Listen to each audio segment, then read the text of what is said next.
ایک شخص اپنے بچے کے بخار کے وجہ سے بہت پریشان تھا، بخار اترنے کا نام نہیں لے رہا تھا، بہت جتن کیے، دن بہ دن بچے کی جو صحت تھی وہ گرتی چلی جا رہی تھی۔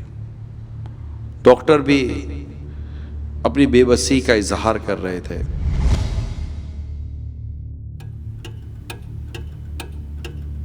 ایک دن رات دیر اسے حدیث یاد آئی جس میں کچھ یوں بیان کیا گیا ہے کہ صدقے کے ذریعے اپنے مریض یا اپنے مرض کا علاج کرو۔ وہ وہاں سے اٹھا، باہر نکلا تو بالکل سناٹا، رات میں کون باہر نکلے گا؟ اب یہ ڈھونڈ رہا تھا کہ کوئی ایسا غریب، مسکین، حاجت مند، ضرورت مند ملے کہ میں اسے صدقہ دوں کہ میرے بچے کی بیماری دور ہو۔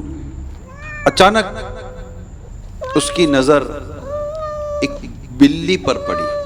تو بندہ تو کوئی نظر نہیں آیا انسان کہ جسے وہ کچھ اس کی مدد کرتا، بلی پر نظر پڑی۔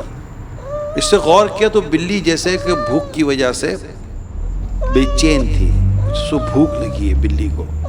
اسے سوچا کہ اسی کے ساتھ کوئی بھلائی کر لی جائے نا۔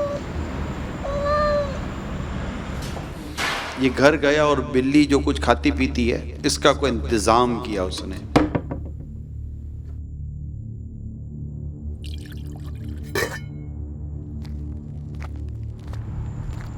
واپس آیا تو بلی وہیں تھی۔ اس نے بلی کو کھلایا پلایا، اس کے ساتھ بھلائی کی، ہر طرز کر میں اجر ہے۔ خیر وہ رات دیر تھی، گھر واپس آیا، سو گیا۔ جب سویا تو خواب میں وہ دیکھ رہا ہے کہ ایک کالا کوا اس کے بیٹے پر حملہ کر رہا ہے۔ جیسی کالا کوا اس کے بیٹے پر حملہ کرنے کے لیے آتا ہے، وہی بلی جس کو اس نے کھلایا پلایا تھا وہ بلی آتی ہے اور اس کوے کو مار بھگاتی ہے، حتیٰ کہ وہ کوے کو مار دیتی ہے۔ اس نے خواب تو دیکھا، اٹھ گیا، بیٹھ گیا کہ ماجرا کیا ہے،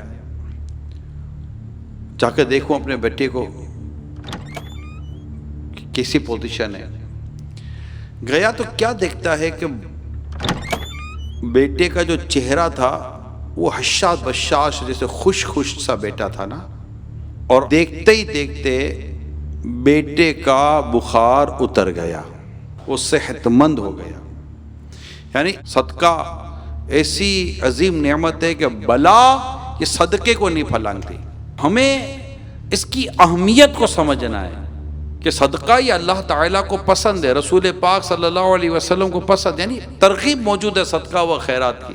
کوئی اپنی حیثیت کے مطابق چھوٹی بڑی کم زیادہ ہر ایک کو چاہیے کہ اللہ کی رحمت پر نظر رکھتے ہوئے اخلاص کے ساتھ صدقہ و خیرات کرے، اللہ تعالیٰ مدد فرماتا ہے۔